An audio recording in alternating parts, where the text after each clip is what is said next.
Let's come to number 5. Go to Isaiah chapter 13. Isaiah chapter 13. Following up on the fact that there'll be geological disasters, number 5, it's going to be a day of global destruction. Now, there have always been disasters. In the Orange County Register, in Orange County, California, it's a major newspaper, on Monday morning they've had an Earth Watch column in which they describe all kinds of disasters that happened around the world in the previous week. For quite a long time I cut those out and put it in a file. I finally gave it up. There's so much. But the interesting thing, looking over a whole year, is the frequency and intensity of the disasters, even from the standpoint of present history. It was amazing to me. It's happening more and more. Recently, in describing earthquakes, a man from the California Institute of Technology, a seismograph researcher, made a statement on television. I don't know if he's a Christian or not. There was no evidence of it. But here's what he said.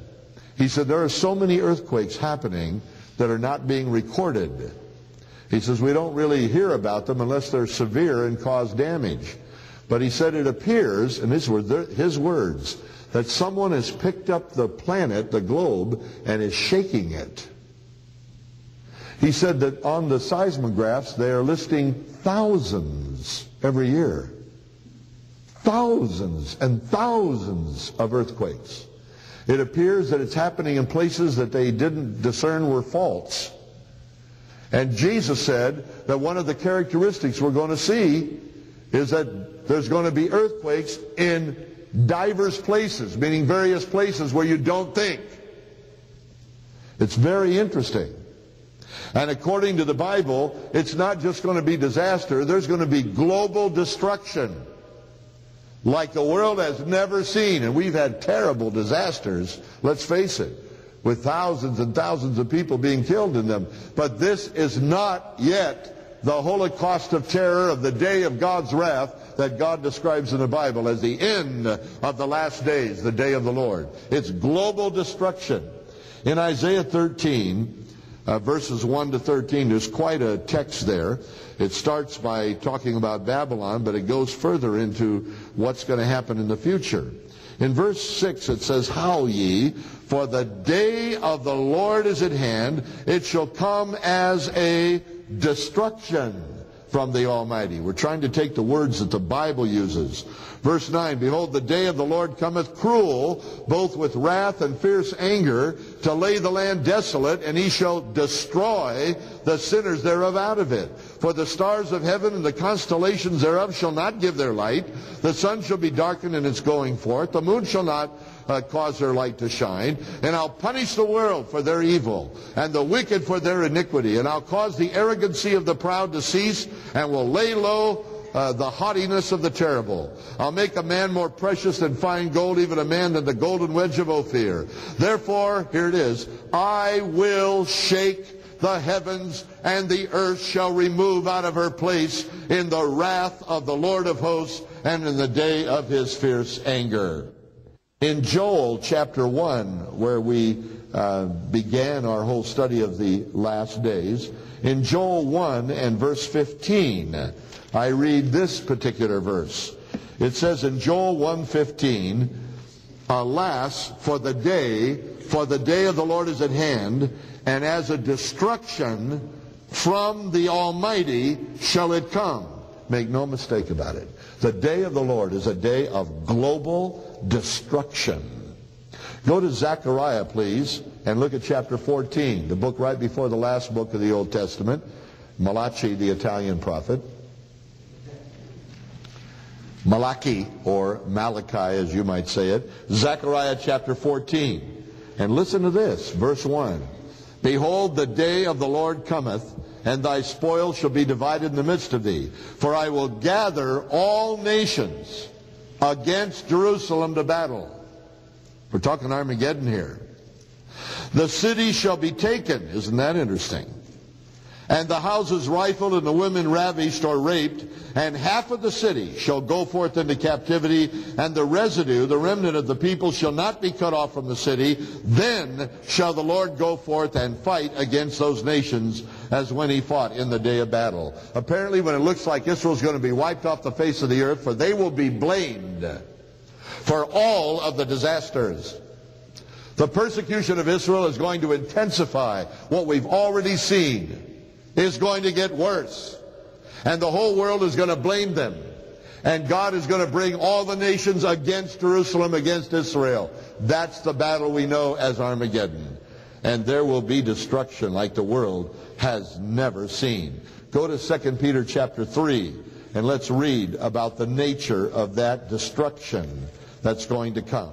2 Peter chapter 3. A few years ago, a lady from the Orange County Register was doing an article about Earth Day, celebrating Earth Day in the spring, real popular with New Agers and environmentalists. And she called and asked what our church was going to do to celebrate Earth Day. And I said, well, we're going to read the next chapter in the Bible, just continue our study of the Bible, because we just study through the books of the Bible. And we're going to take an offering, we're going to sing some songs of praise, and that's about it. She said, don't you believe in Earth Day? I said, really not. Don't you care about the environment? Oh, yes. My daddy taught me to pick up trash. And I'm tired of polluting our waters and the bad air and all the insecticides and pesticides. Well, now she's getting excited. Well, then why don't you celebrate Earth Day? And this is what I said. Well, because God's going to blow it sky high. There was silence. It seemed like a long time on the phone. I'm sure it was only about 10 seconds. So when she comes back on the phone, she's stuttering now. And she said, well, do you have any idea when it will be? And a lot of people got a kick out of it because the next day in the paper it said, Hocking celebrates Earth Day by saying that God's going to blow it sky high. But that's exactly what's going to happen. Look at 2 Peter chapter 3, verse 10. But the day of the Lord will come as a thief in the night. That's the same thing Paul said in 1 Thessalonians 5. The day of the Lord will come as a thief in the night, in the which the heavens shall pass away with a great noise. The elements, the Greek word, by the way, refers to the molecular makeup of that which is an object or a thing, a material thing. The elements shall melt with fervent heat. By the way, these words are all used in our thermonuclear culture of today. The Bible's not so out of date. The earth also and the works that are therein shall be burned up. Seeing then that all these things shall be dissolved, what manner of persons ought you to be in all holy conversation and godliness, looking for and hasting unto the coming of the day of God, wherein the heavens being on fire shall be dissolved, the elements shall melt with fervent heat. Nevertheless we, according to his promise, look for new heavens and a new earth, wherein dwelleth righteousness.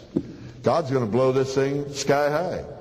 He's going to destroy the planet as we now know it. And in the future there will be a new heaven and a new earth with righteousness dwelling and the Messiah ruling and reigning. Man, what a day that's going to be. But make no mistake about it, it's a day of global, not local, global destruction. Number 6. Go to the book of Revelation, chapter 6.